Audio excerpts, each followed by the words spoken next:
Hello, everyone, and welcome to another episode of Secrets for an Inspirational Life. How are you all today? How is everybody? I hope that you are all well and that wherever you are in the world, that you're finding some peace, tranquility, and a little bit of joy amongst all the darkness that is out there, because regardless of everything that is happening, there is still a light, and that light emanates from each and every one of us. And it's a funny thing, really, when we think about who we are as human beings, we sometimes forget the power that we have. And in a way, we have a little bit, I feel for sure, given that power away.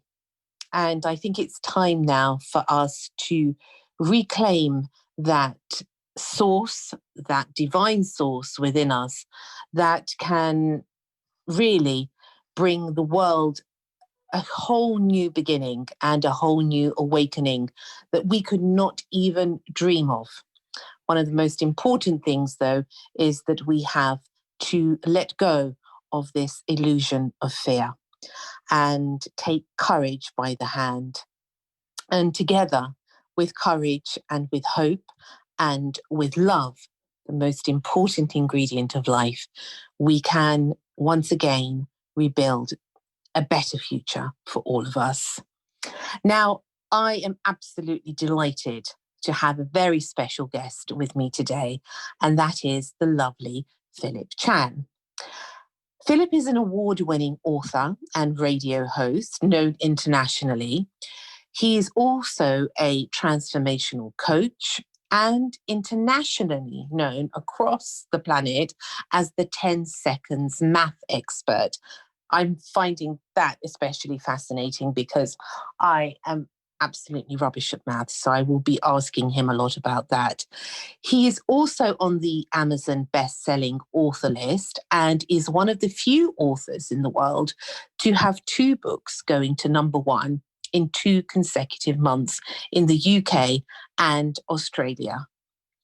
He has worked as a former elite sports performance coach and has helped really many athletes progress to competing at national, international, and Olympic standards.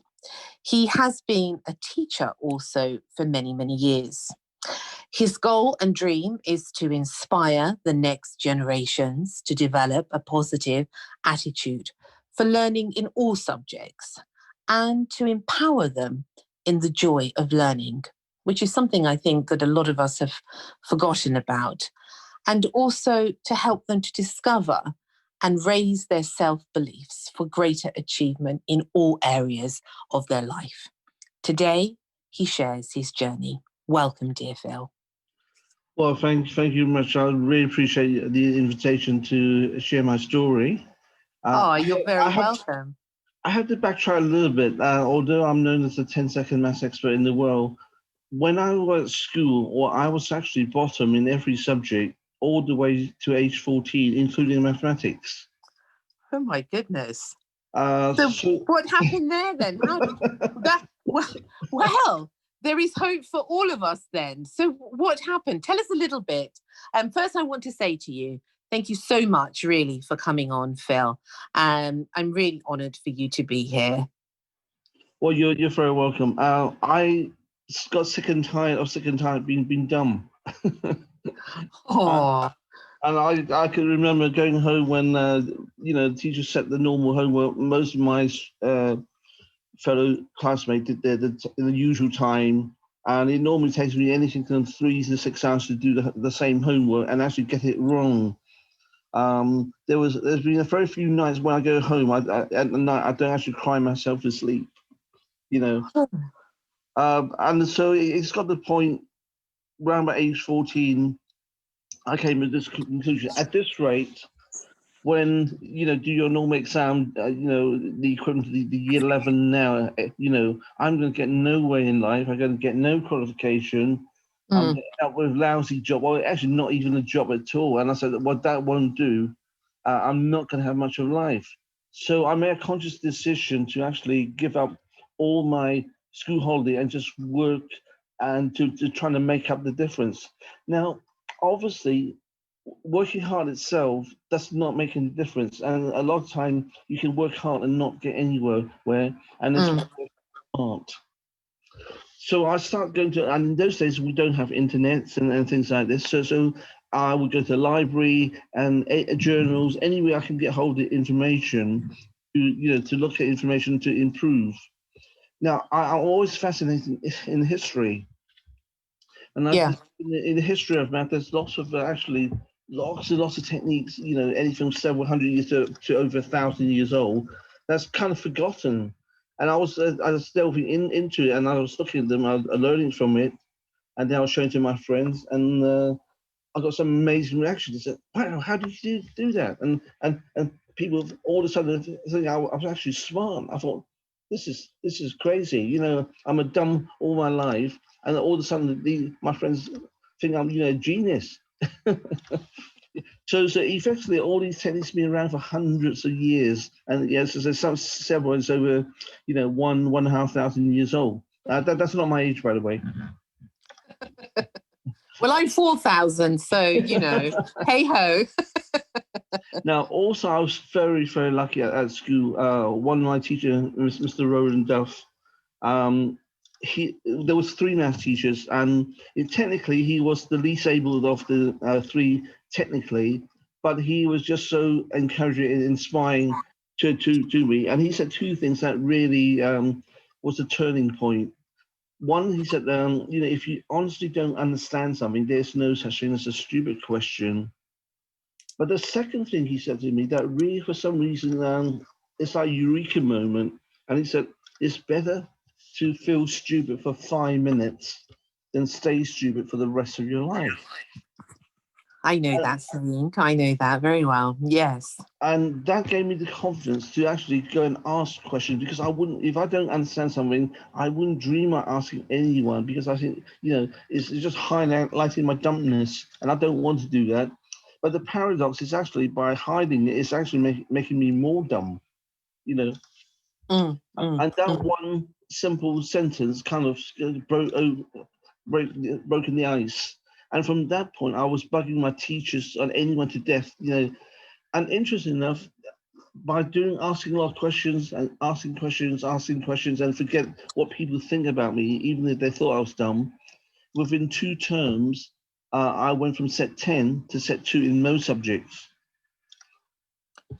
That's quite remarkable. And then also at that time, physically, I was like beanpole. If someone sneezed, it would blow me over. So I also decided that no, I want to improve myself physically. So I actually designed a training program for myself. It was hit and miss a little bit, and again, literally within a year, my physique changed a lot. And normally, if you look at a school football team and you pick size, normally they leave the people that's not very good to last. So I was one of those people who always get last to pick for a team. But after a year of training, I got physically strong, and I discovered then I also was actually quite good at sports. So a number of things changed from that one simple moment, because Mr. Duff said, if you don't understand something, there's no such thing as a stupid question, and it's better feel stupid for 5 minutes than stay stupid for the rest of your life. And as I say, the rest is history. That's very wise advice, actually. I used to do judo, Phil, and my judo instructor told me exactly the same words. And that has always had a profound effect on my life, where if I don't understand, I'm not ashamed. I will ask, even if it's 100 times. And even now, I think I get on people's nerves because I say, I just don't get it. And they'll say, well, what don't you get? Well, I don't get anything. Well, how they get frustrated sometimes. But I think, well, it doesn't really matter, because so long as I can learn and begin to understand something, it doesn't really matter what anyone thinks, does it? Absolutely. When before I retired from my full-time teaching, for the last 45 years, I do about 90 maths workshops a year, and typically I have anything from 50 to 600 people coming. My So, but goodness. and an average of about 200 is about right. So obviously, I taught a few students over that time. So, and I always say to them at the beginning, because I am the 10-second maths expert in the world, you can never be as good as me. However, once I share with you what I know and you practice the skills, you will always become better than me. So as a teacher, I don't want any of my students to be good as me. I want them to be better than me. And because Mm, in a society, you know, we want our students to be better than us. That's how society will grow and improve. mm, mm, mm. That is actually quite noble. I was talking to another guest, and he's a martial arts expert, and he said more or less the same words that you have said, in that he can give that knowledge, and his students will always be better than him, because if he's a good teacher, he can teach them to be the best. And I like that a lot. So it's, hearing that from you as well, it sort of reaffirms that notion. Thank you. It's also in lots of different areas, and a lot of my students have also gone to top university, getting double first degrees. But not only that, but also in other areas in terms of their interests. It could be music, dancing, performance, or as a community leader.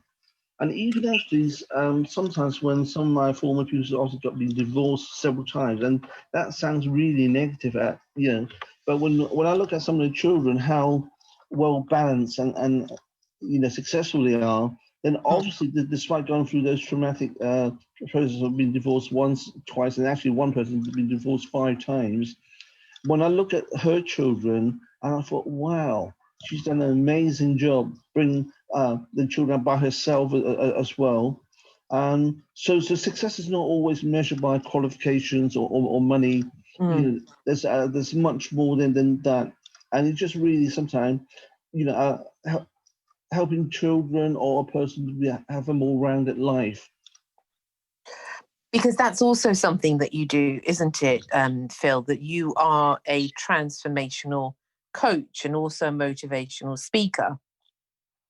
Thank you. As I said, I've always got memories of when I was back at school, how poorly and the inadequacy I felt. And I always said that if I can help anyone to change their mindset in any way, I will. And a lot of the time is the pressure that we have is actually self-induced, because Yeah. we're always thinking what other people are thinking of us. And often we have this fear, and the fear, the acronym for fear is actually false evidence appearing real. But the one I realized actually to face everything and rise. Yeah. That's a good one. And 90% or more, the fear that we're thinking of actually will never happen anyway. For lots and lots of time in life, over 90% of the things we fear actually not happen. And also, it's not so much what happens to us sometimes. That's the important. It's how we have the mindset to deal with them. I'm very Well, lucky. yeah.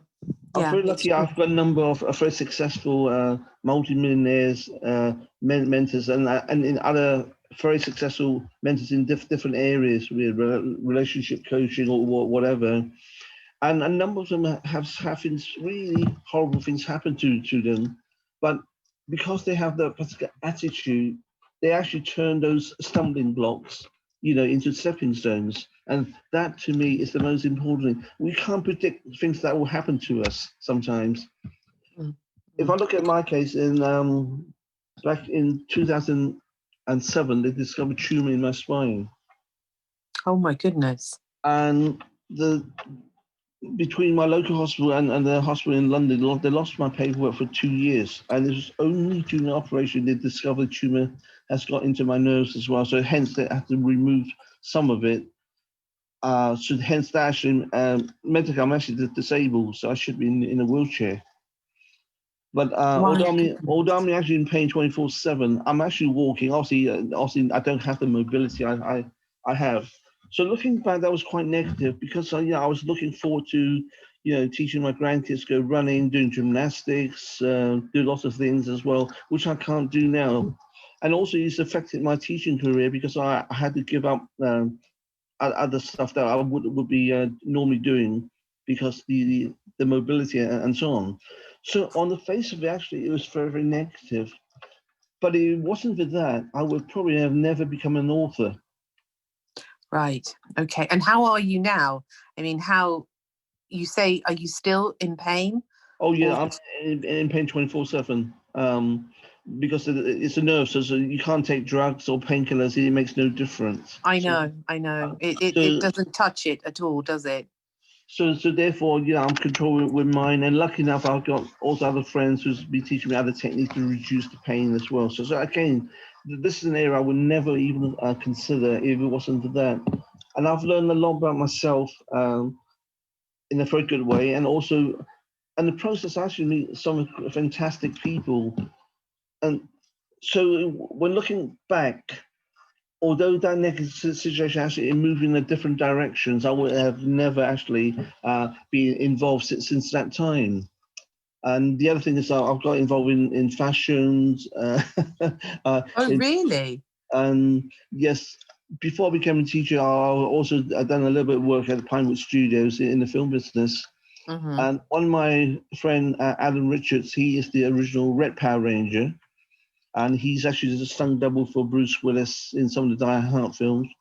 Uh-huh. And also, he's actually worked with Jackie Chan when he was age 17. So he's formed a company called, Never Give Up Phoenix. He's a professional stuntman. So he asked me to join his company as a part of their professional stunt team. Ah, okay. And that's something that you did before you were in the film industry. Well, I was doing commercials, so I wasn't in that area. One of my pastimes would be besides being a gymnast. I also was a cliff diver. You were what? A cliff diver. What is that? You just climb up the side of the cliff by the seaside and just dive in the sea. That's it. It's that simple. Oh my goodness. So, Well, that sounds very scary. well, yes and no. It's a little bit of excitement. It takes about 30 minutes to climb up. Not like the modern stuff now. In those days, you have to climb up the cliff, and then it takes about 30 minutes to climb up and 2 seconds to come down into the sea. Wow. So and also because of meeting my friend, then obviously that got me involved with the 529 Club, which is a club for people in the film and media in the film business. A beautiful lady called Deborah Walton, she created that. So I meet a lot of people in the film industry, and also as a result of that, I meet people, singers, performers. So that negative situation and moving in a totally different direction in also areas I would never would have thought about. And recently, I also connected with an incredible gentleman called Ian Pelham Turner. He's the president of ALB TV, and he's been in the business for 54 years, working with some of the top stations, CNN, ABC, BBC. And he's also got a program on Sky where each of his programs goes out to over 1 billion people. And I have the privilege of working with him actually to invite my friends on his shows as well. Currently, I've got on a shortlist of about 2,000 guests to invite to his show. And actually, you are actually on that list.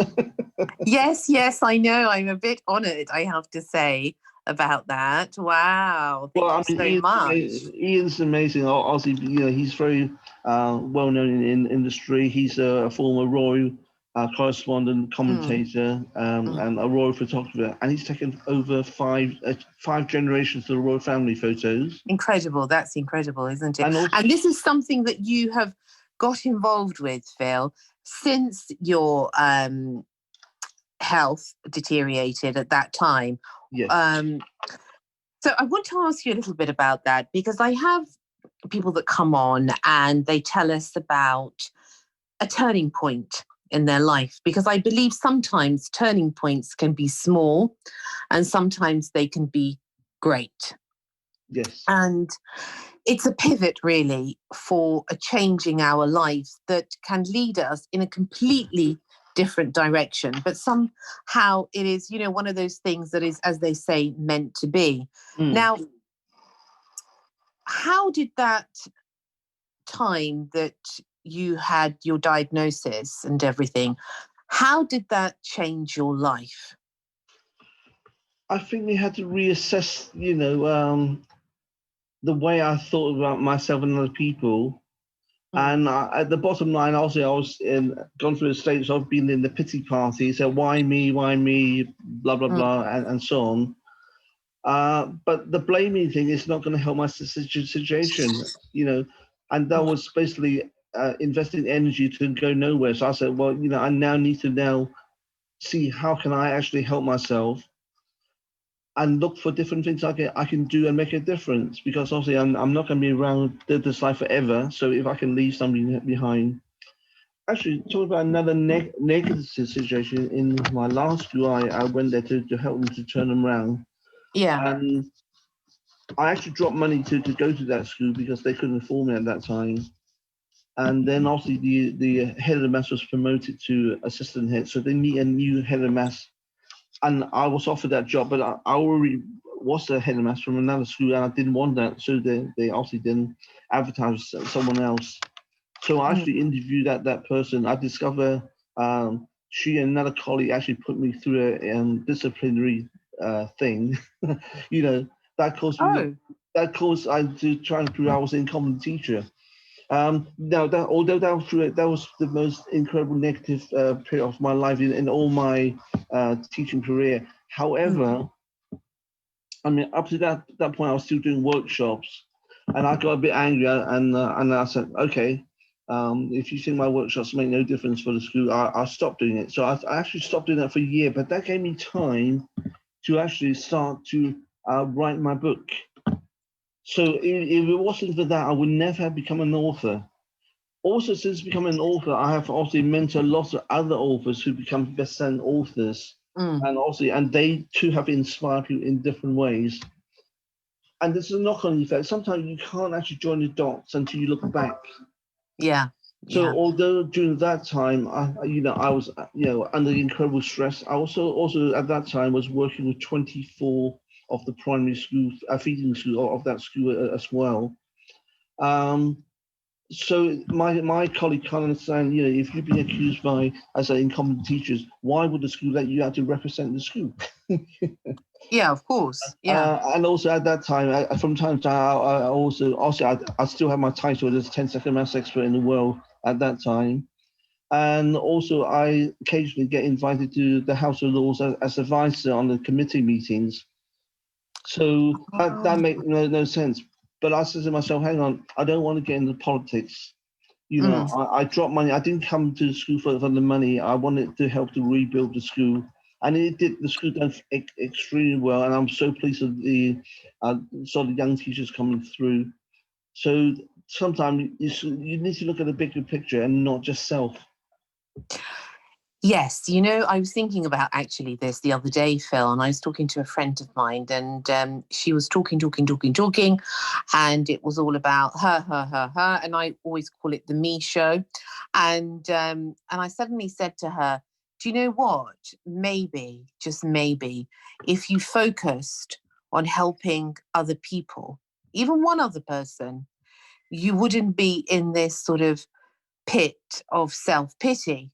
Because we can all get into that pit, can't we? It's, as you said earlier, it's the poor me syndrome. But you quite rightly said, there's no energy to build anything fruitful in that state of mind, is there? Absolutely. Now, the other thing, I'm very lucky then, obviously, I think this year will be my 57th or 58th year as a supporter of UNICEF. You support a lot of charities, don't you? That one time I did. At one time I supported 18 and also do a lot of work for shelter, Oxfam and rehab. That's not the drugs rehab. That's for able and disabled people back at time. So I'm very lucky that when I look at the work of UNICEF and how it's grown, and look at the challenges that other people in other parts of the world have, and then when I look at mine, I thought, oh, mine's insignificant compared to the challenges they have. So what the hell am I going on about? And every person's challenge is relative. Yes.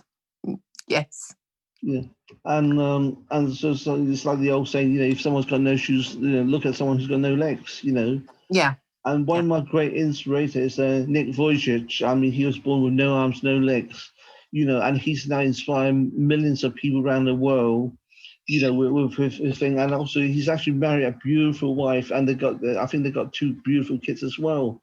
So Mm, again, I love his story, and he's gone through all the emotions of why me.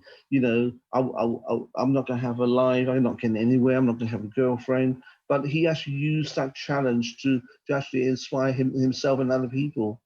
So it's like anything in life, you know, it's we can't control what happened to us sometimes. mm, But it's mm. just our response to that will make the difference of whether we actually, you know, keep our stumbling blocks or turn that into a stepping stone. Yes, and I think one of the most important things in these times, especially, Phil, I don't know whether you'll agree with this, is where people have suddenly said, we can't control anything. We can't control anything.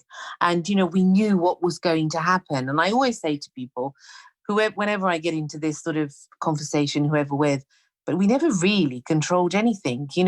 Life is one of those games in a way where you really don't know where it's going to end up and you hope for the best. You do your best from day to day, from moment to moment. And the rest, we can never know. Absolutely, because if we look at this time and there's so many creative people are coming out with different music. Oh, they were taking jokes at the politicians on, and some of the creativity and the lyrics, the music is incredible. Mm, mm. I suppose, I mean, I'm sure you can relate to this, and I certainly can. We can all relate to this. Desperate times call for desperate measures. And I think when we are all pushed into a corner, whether that be on a personal level, on a global level, I think we then begin to realize who we are as individuals. And sometimes that's even hidden from us. Absolutely. I mean, there's a number of my friends. Actually, two people come to my mind straight away, and that's Paula Love Clark, and she's now written three books. You know, through this lockdown and the pandemic in last year, and Mm, also my other friend Carol Thompson.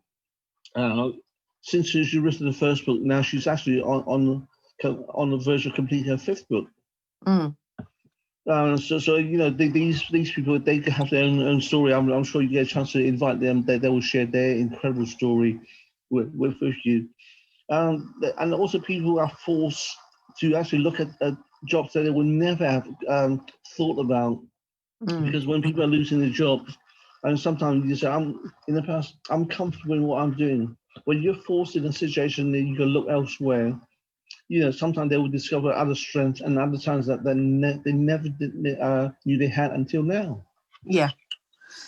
Yeah. And how many people, one of the most simplest things is how many people have learned to make bread?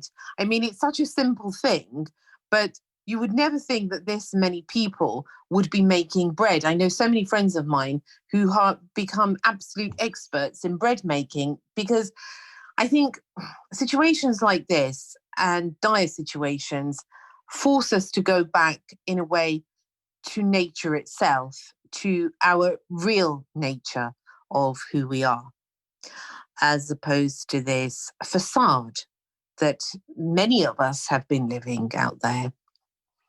Yes, absolutely. Obviously, we've been talking a lot about vaccine recently, and you can't get away from that. Mm, But also the question is sometimes look back in the past. How did the human race survive all that time without drugs and vaccine?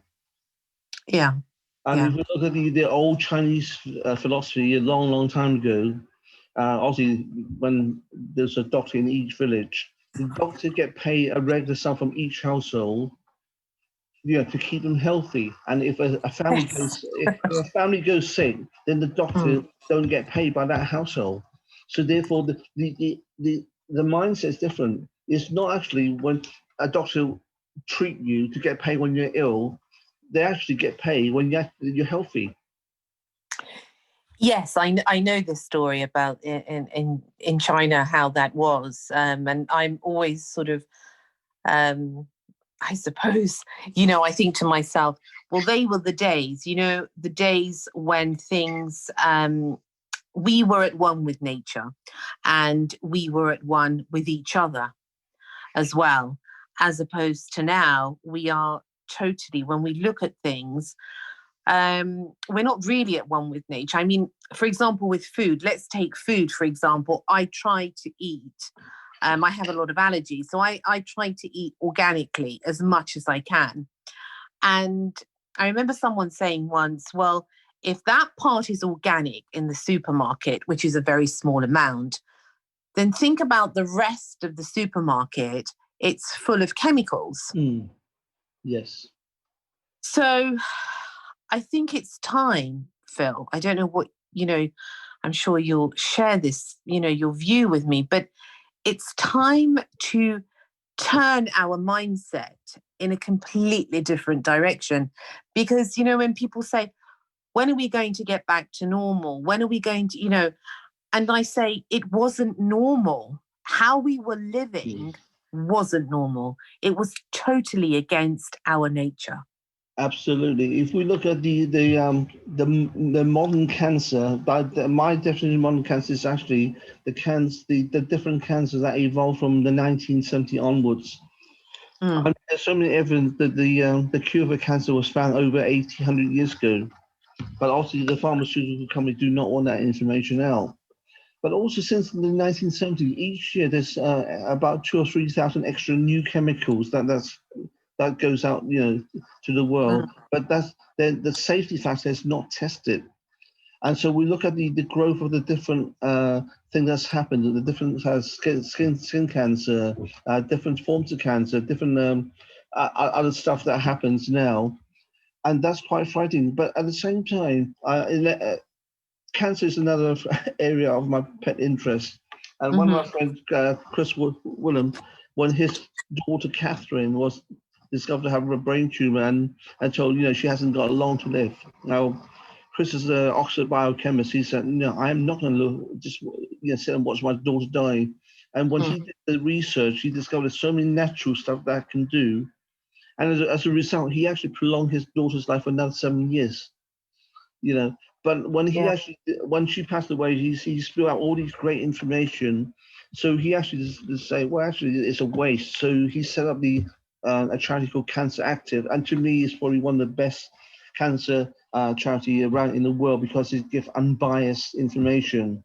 And where there are natural things to do, don't go down the drugs route. And sometimes, first of all, where we can actually avoid drugs, then it's better for our human health and natural without all the side effects and so on. It's very true. I mean, I'm very much a believer in that, and that's part of my work as well, Phil. The natural route. I do believe that modern medicine, there are things out there that are needed, there are some things that are definitely needed with modern medicine. But also what I feel is that, naturally speaking, if we could live a more natural life, if we could be, eat, for example, foods that are in season and move according to moon phases. I mean, people will say, well, you're just, a hippie and, but this is not. It's proven scientifically, all these things are actually old traditional wisdom that people have forgotten. So, I'm a great believer in homeopathy. So when I say to a friend, why don't you take homeopathy? And they said, oh, I'm not really sure. And I'd just rather take these drugs. Well, that's fine, But I think we really are at a point in humanity where unless we reclaim, as I said in the beginning, our power as humans, I think we're going to become very lost. Absolutely. The good and bad things of drugs. The drugs will solve one problem, but it actually often create, 3-4 other problems. So actually sometimes more serious down the road. Now the key thing is about how do we build our immune system, because nature has actually gave us a fantastic tool. And over the successive year, we had kind of abused that through not exercising, not actually doing the things that's good for our body. We'd be eating so fast food, junk food, and so on. And that's eroded our system, and also the growth of chemicals. And it's been estimated roughly 64% of the modern cancer since the 1970s are caused by the chemicals of household products and cosmetic bought in the major supermarket and things like this. And there's lots of hype and research that's been shown. When we can get back to nature as much as we can, our immune system can take on incredible things, including COVID. Yes, absolutely. I mean, many years ago, I went to a natural health show, and I always have to read the ingredients. As I said, I have a lot of allergies. And when I had this allergy attack when I was younger, it caused my immune system to fall. And it was actually after I'd had this hepatitis vaccine, because they'd said to us that if we're going to be working as holistic practitioners, we have to have this vaccine. It wasn't mandatory, but it was very advisable. And me being young, I said, well, what does it matter? Within 2 weeks, I had an anaphylactic shock. And I remember thinking to myself, I should never have had this, because I've since met people that have had this particular vaccine and they've all got the same symptoms. They've got rheumatism and, all sorts of different allergies and that.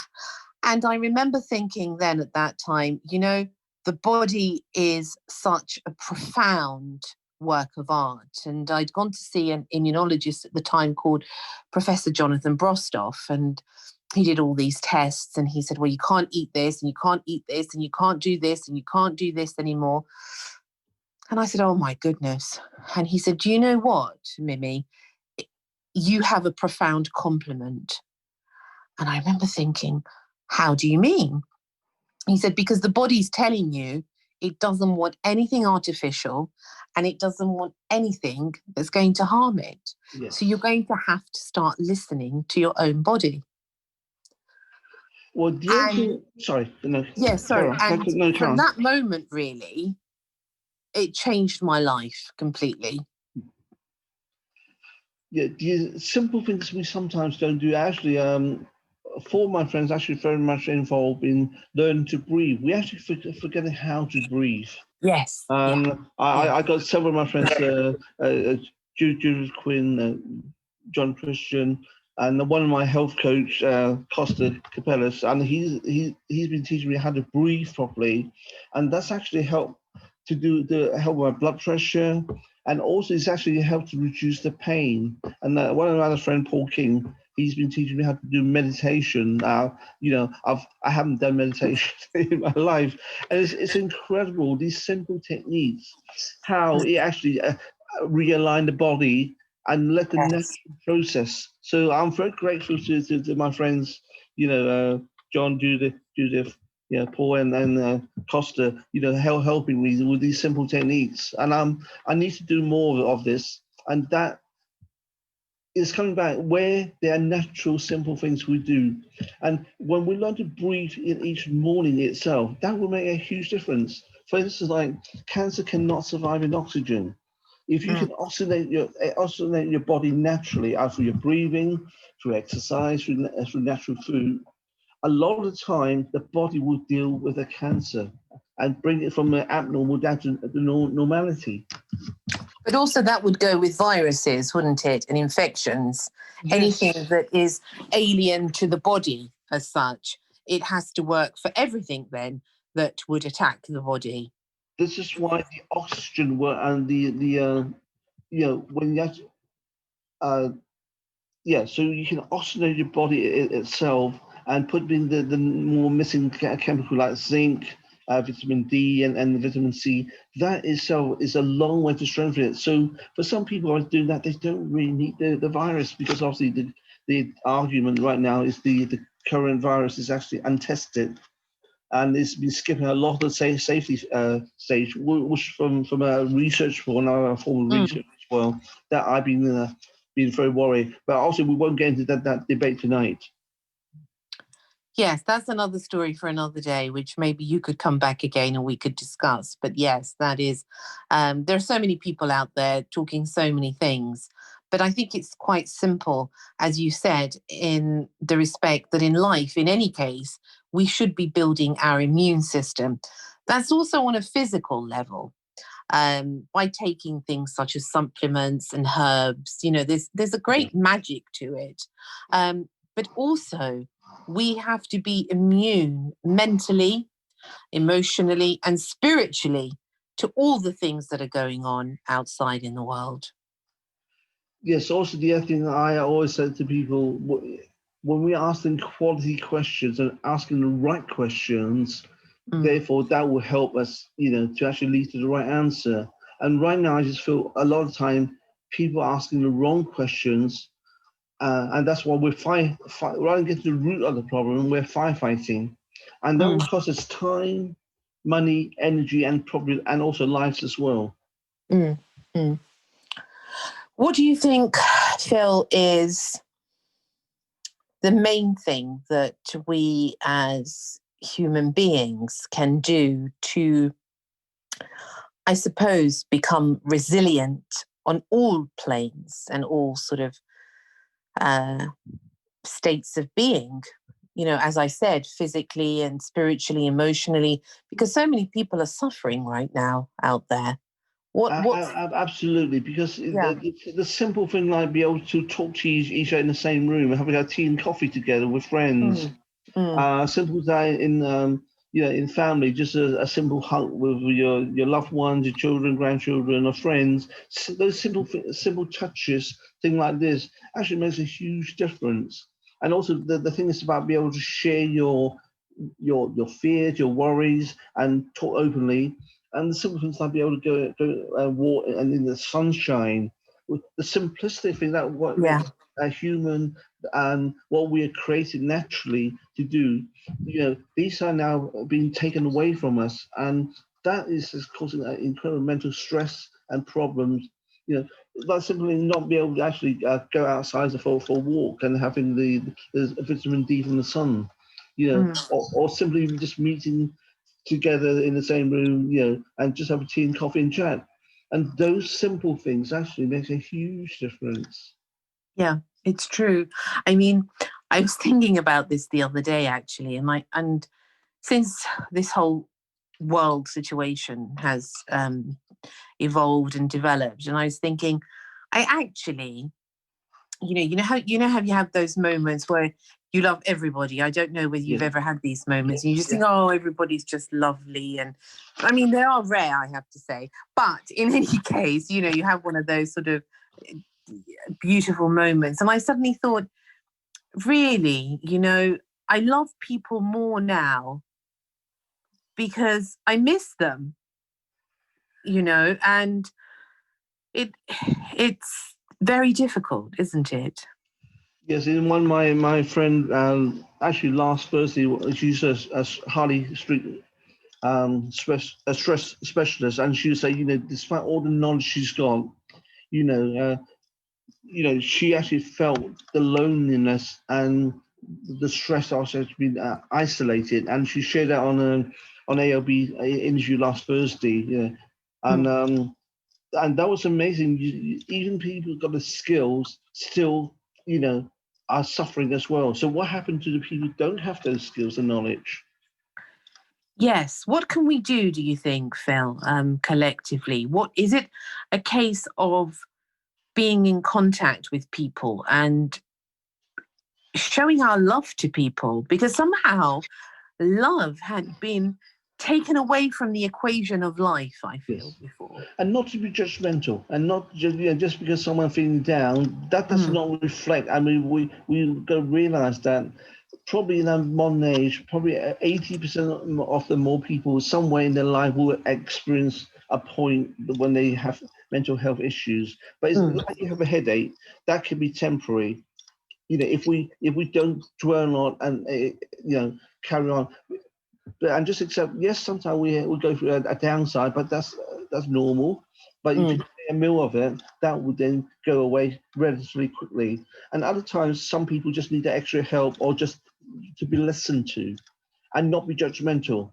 And so they're allowed to release their emotions without being judgmental, and that is the important thing. I think the other fundamental right now is, whilst as a society compliance is very important because it's important that we keep to the rules, but also we need to ask the questions when rules are coming from above. First of all, are they sensible rules? And if they're not, why are we actually following those rules that actually make no sense, actually will cause us harm? That's the question, yeah. Last week, I was very honoured to be invited on Sky program, and I believe I've been told there's a billion viewers on listening to that. What was the program about? It's to cover different aspects. It's about the vaccine, the lockdown, about the effect on education right now for school children, the SATs exam, the GCSE and A levels at the moment. Also, the effect of potential athletes who are actually due to be in the Olympic Games at this summer in Tokyo. The question, the premise is, Boris Johnson said, the lockdown is to keep us safe. So that is the premise. So therefore, the question has not been asked. Actually, no, sorry. The question has been asked to him, but he has not actually answered it by some of the Tory MPs. Is there a risk assessment being done? What is the effect? How many people actually will be saved by the lockdown? Compared to how many people, how many people would die because of the lockdown compared to how many people would die if there's no lockdown? And there's only one person, to my knowledge, at the moment. That's Professor Philip Thomas from, I think, Bristol University, has done a study, and his conclusion is, with the lockdown, it's estimated maybe 560,000 people will die from so-called collateral damages, non-treatment cancer, non-treatment of various illnesses. Compared to not having a lockdown, he reckoned only 10%, I say only, but that's still a big figure, 10% of that figure will die from COVID. So the conclusion is lockdown will increase the death rate by 90%. So what's the answer? Well, it comes back, it's the government responsibility. When they take a decision, have they actually thought through the decision, or they just decide to make a decision, so, right, we're going to lock down for X months and hopefully things will get better. So they are not taking this from a scientific point of view or medical, because if they have really analyzed it for all-round evidence, the other thing is they are hidden agendas, and also there are conflicts of interest. But again, that's another huge area.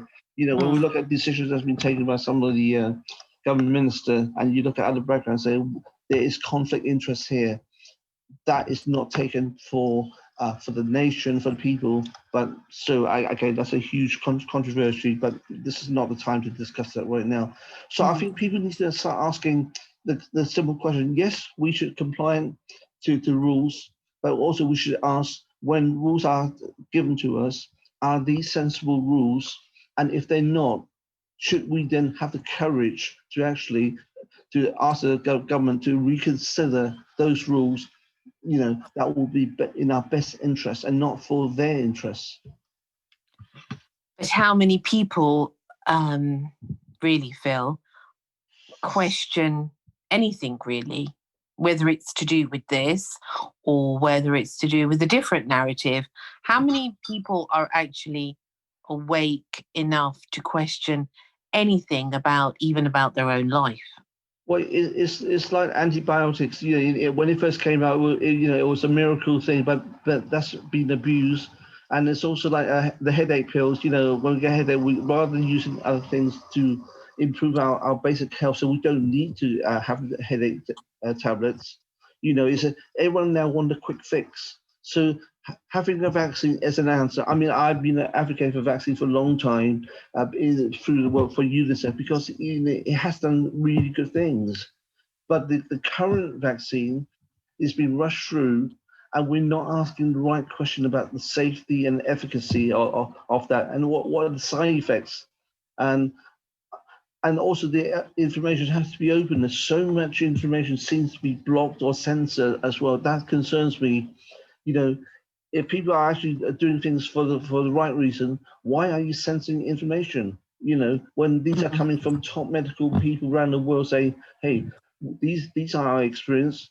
These will work. These are what's natural. This will cause the least effect." Why are we blocking these people's voices? But if we look throughout modern history, how how many people actually out there in the powers that be are interested in the holistic way of life? Absolutely. And also, I think with so much hype in the last 30, 40 of the fast food and the advertising, you know, we're looking for a quick fix all the time. And sometimes the quick fix are not actually are really good for us in the long run. So I don't again, think quick fixes are ever good in any run. yes, In all absolutely. honesty, you know, um, there's a lot to be said, and I think that this is only my opinion, I have to say, Phil, but I think we either wake up or we lose the fight. But we have to awaken. We have to also look at this on another level. I don't know Yes. what your views on this, but there are many levels to this. And I think we have to rise above all of this darkness and all of this negativity, because we can't survive if we vibrationally don't lift our energy above this. I think the one good thing that's come out of COVID is then, you know, no man's an island. The key of our survival of the human race is collaboration, and to look what's the best for each of us, and to actually to celebrate the uniqueness of each person and look at the strength. We have all got weaknesses, but we need to focus on our strength. So therefore, we lift each other up.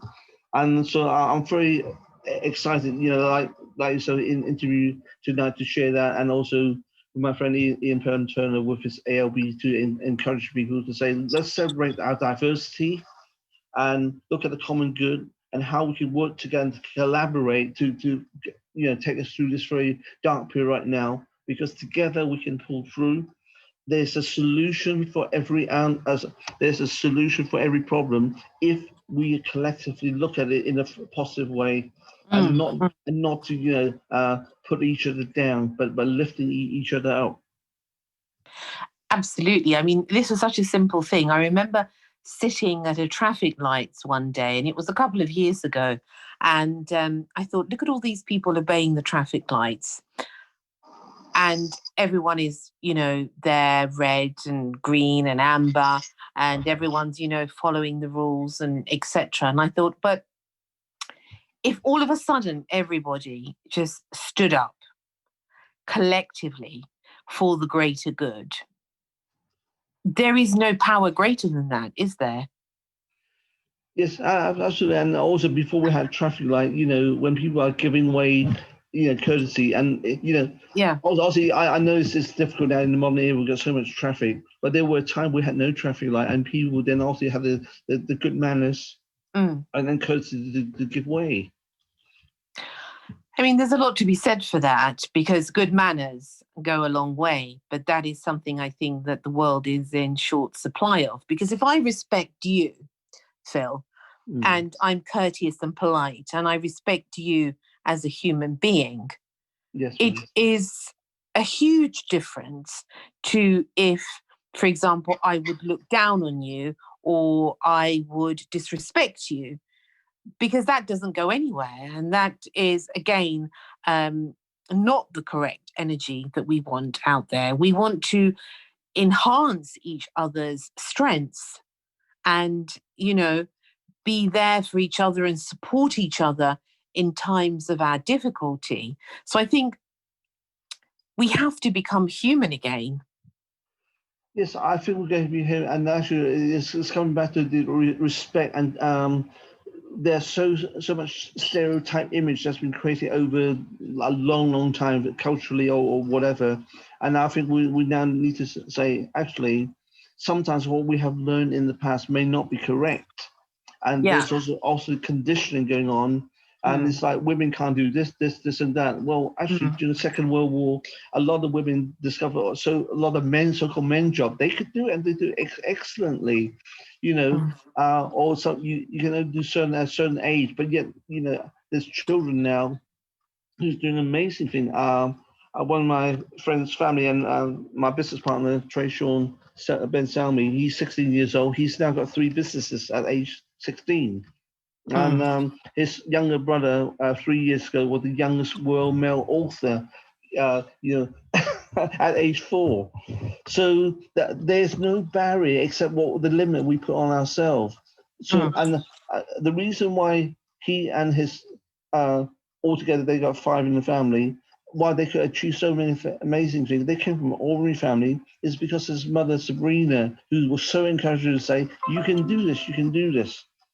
And so when we encourage our children, our family, and not, put each other down, that simple thing can actually raise our esteem, and also to open lots of doors, in different ways of our talent and creativity.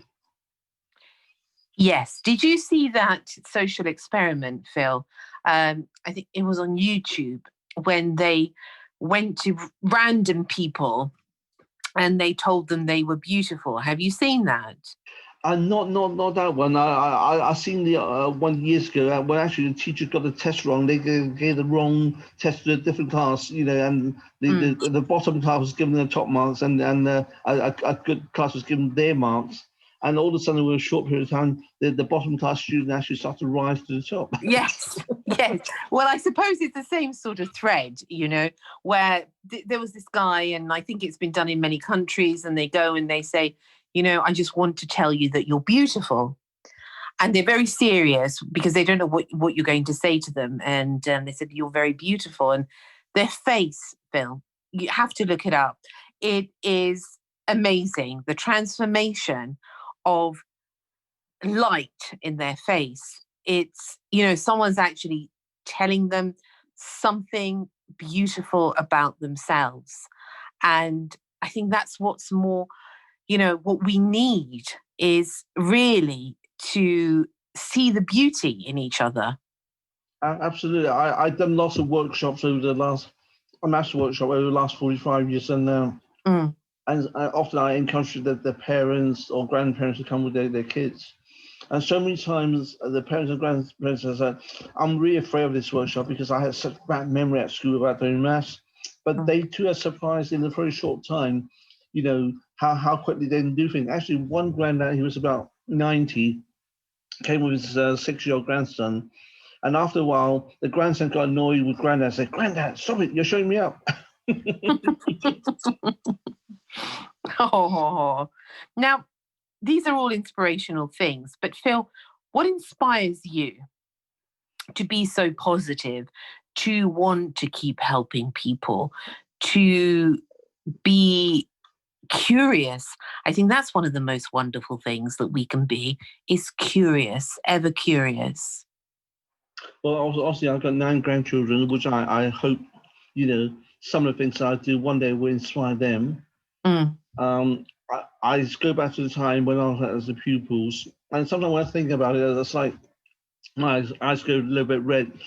How inadequate I feel, and I don't want people to feel that they're useless. Because all of us have talents in something.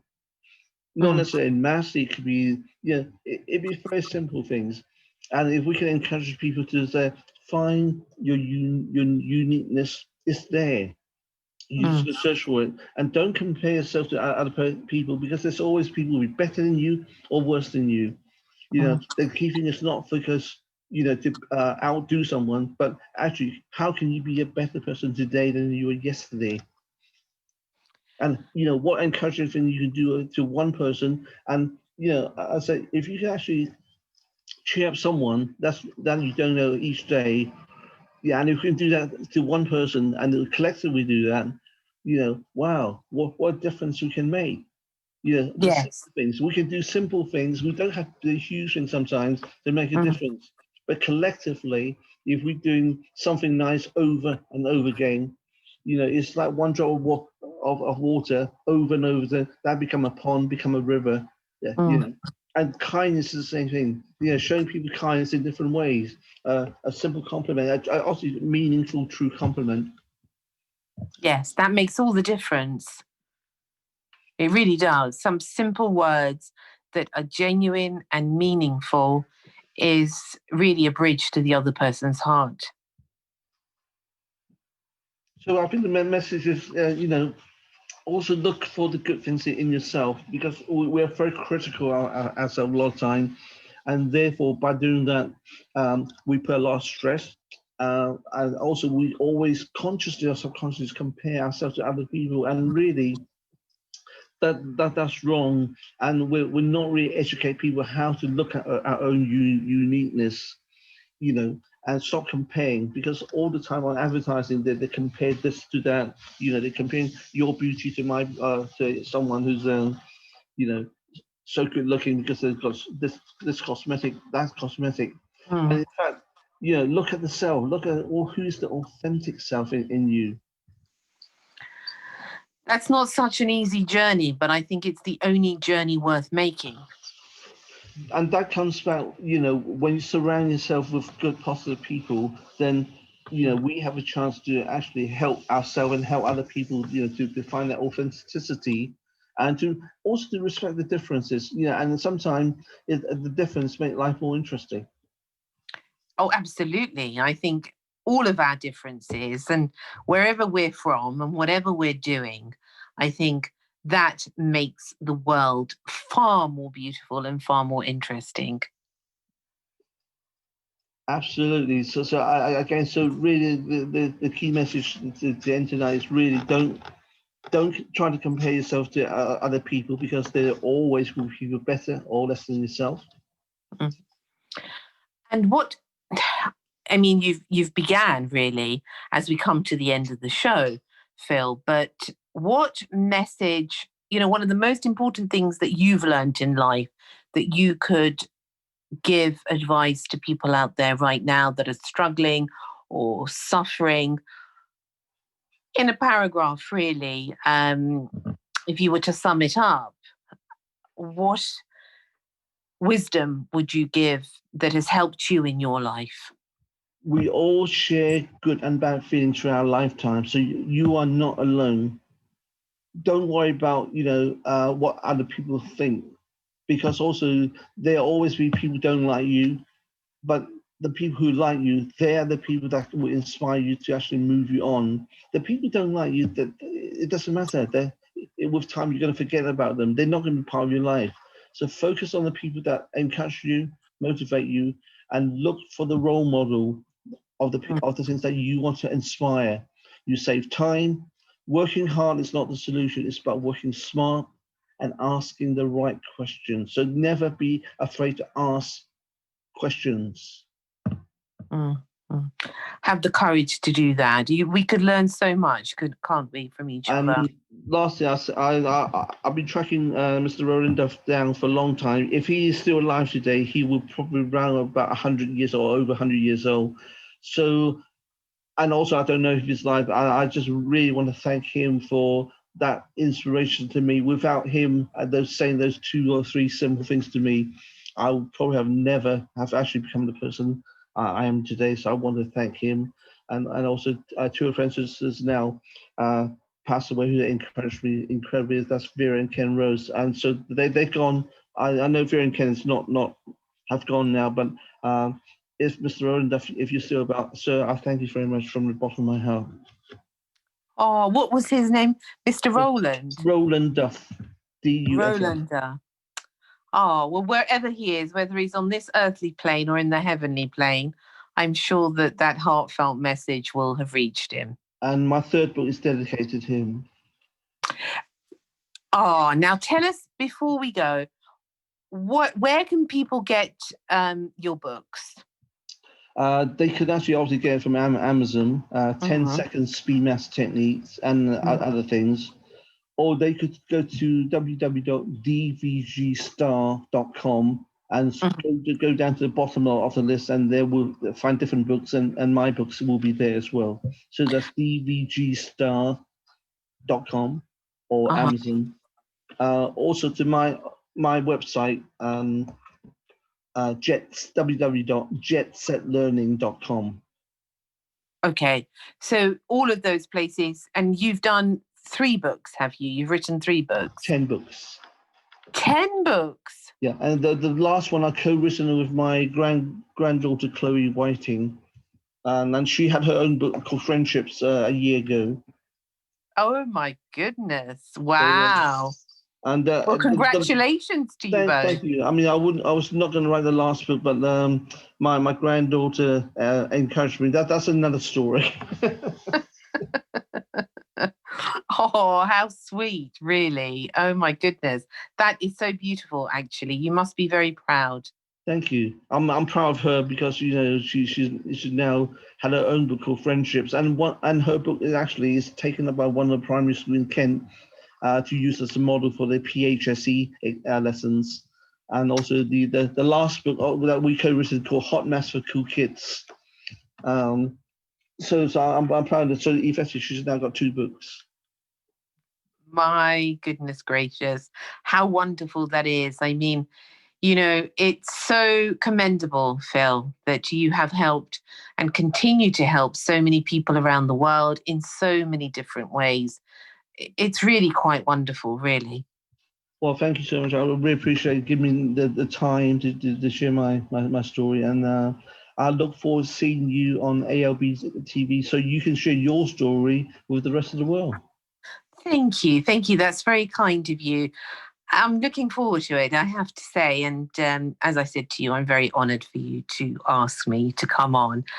Now, before we go, where can people get hold of you, Phil?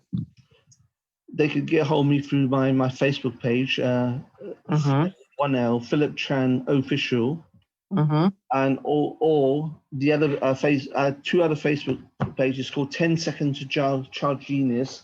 So where I actually share that with my 16-year-old business partner, Trey John Ben Salmi, and also Jet Set Learning. So these 3 areas of Facebook, or link it in. Okay, wonderful. Thank you again. It's been an absolute pleasure. And you are a fountain of knowledge, really, of all the things that you know about. I know we've only touched upon a few things, but please do come back again. And we can we can talk about things and different subjects. And that would be lovely if you came back again. Well, thank you so much. Oh, it's a pleasure. And I wish you all the very best and keep shining that light. Thank you, Mary. Thank you so much again. All right, then. Take care. Okay. Yeah. Okay, thanks, Phil. Bye. Okay, bye. Bye. Philip Chan, extraordinary bravery. Thank you so much for joining me today. I hope that we have plenty more moments and beautiful times together. Until next time, look after yourselves and lots of love. Thank you for listening to Secrets for an Inspirational Life, brought to you by your host, Mimi Novic. Please remember to subscribe to the podcast and see you in the next episode. For more information about Mimi Novic and her books, music, and inspirational work, take a look at her website, www.miminovic.co.uk.